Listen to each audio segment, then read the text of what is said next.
Blame. तू कहीं भी जाती हम हंसकर टालते थे। पता है क्यों? क्योंकि हम जानते थे तुम ये करोगी, ये करोगी तुम, ये अच्छे से जानते थे हम, इसलिए हम तुझे रोज इग्नोर कर रहे थे, रोज इग्नोर कर रहे थे, रोज इग्नोर कर रहे थे। आखिर पता चल गया तुम नहीं मानोगी भैया। तुझे क्या कहा था? क्या कहा था कि प्रूफ हो तो लड़ना। जी जी कह के बुलाते थे आपको तो 1 मिनट में रेस्पेक्ट कर देते हो, 1 मिनट कम कर देते हो, है ना? जी जी करके बुलाया था आपको। कितनी बार तुम्हें ऑफलाइन समझाया था हमसे मत करो, है ना? तुम जीत गए। क्यों जीत गए? वजह तुम जानती हो। तुमने एक मां समान बड़ी बहन को हरा दिया, तुमने एक औरत को हरा दिया, और तुम हराने के तरीके जानती हो। आज इसके पिताजी को गुजरे हुए 2 महीने नहीं हुए, और जिस बात की जिम्मेदारी इसकी सबसे ज्यादा थी उस बात को तूने वापिस ला दिया।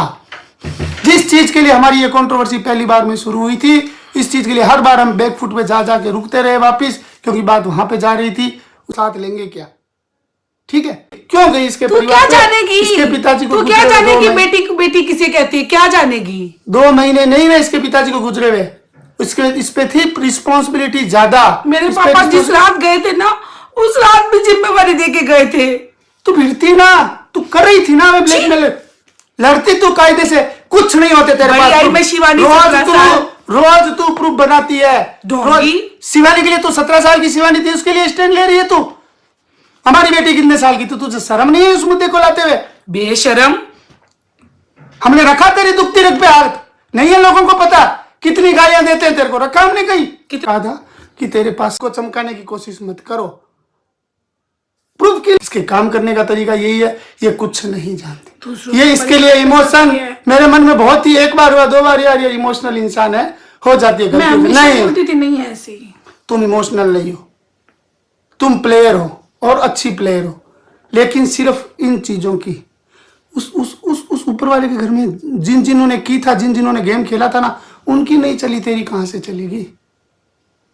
इसके पिताजी गुजरे थे 12 दिन में। 12 दिन में सब चीजें बाहर आई थी ना। तो सोच ले तेरा क्या होगा हस्र, और सोच और देखती चल, और आने दे समय, तू याद करेगी तेरे साथ क्या होगा। वो बेटा ईश्वर, तू बोलती है ना बाबा श्याम बेटा, मैं बोलता हूँ वो बेटा ईश्वर। ड्रॉप में नेहा जानती है कि उसके पास वीडियो कहां से था, उसने किसने दिया। आज उसने चिनू ने अपने लाइव में सब कुछ बोल दिया। जा सुन, तेरे मुंह पे तो वो भी थप्पड़ है जो तू ब्लैकमेल का बोल रही थी ना। सुन ले और देख लेना अबे की कम्युनिटी, तुझे पता चल जाएगा। मतलब और एक बात बची है तुझमें इंसानियत, इतनी भी इंसानियत बची तो खैर क्या होगी तब बचेगी। है तुझमें इंसानियत इतनी भी? ये जो अपनी कम्युनिटी में लिख रही है ना हमारा नाम लेके कि अब ये प्रूफ आएंगे तो इसके जिम्मेदार ये होंगे, नहीं। ये अरे पूरे रख पूरे पब्लिक में पूरा खुल के बोलते हैं। इसने खुद नेहा को फोन किया, उसको बहुत सारा बहलाया फुसलाया, बहुत सारी बातें की, सिर्फ हूँ हाँ किया। चीनू सुन ले, अगर मेरी बात सुनाई दे रही है तो तुझे जो 4 सेकंड का प्रूफ कह रही है ना, वो कोई 4 सेकंड का नहीं है। मैं बताती हूँ। उसने फोन किया था नेहा को सामने से, फिर आधे घंटे सारी बातें, अरे मैं ये करा दूंगी वो करा दूंगी, और ये वो करके खुद ही इसको उकसा रही है।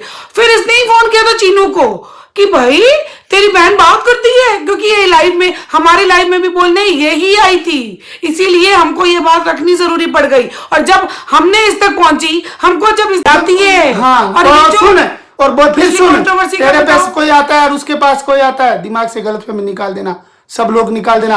और मैं नए क्रिएटर से रिक्वेस्ट करता हूँ, रिक्वेस्ट तो मैं क्यों करूंगा, लेकिन समझदारी वाली बात बताता हूँ आप लोग।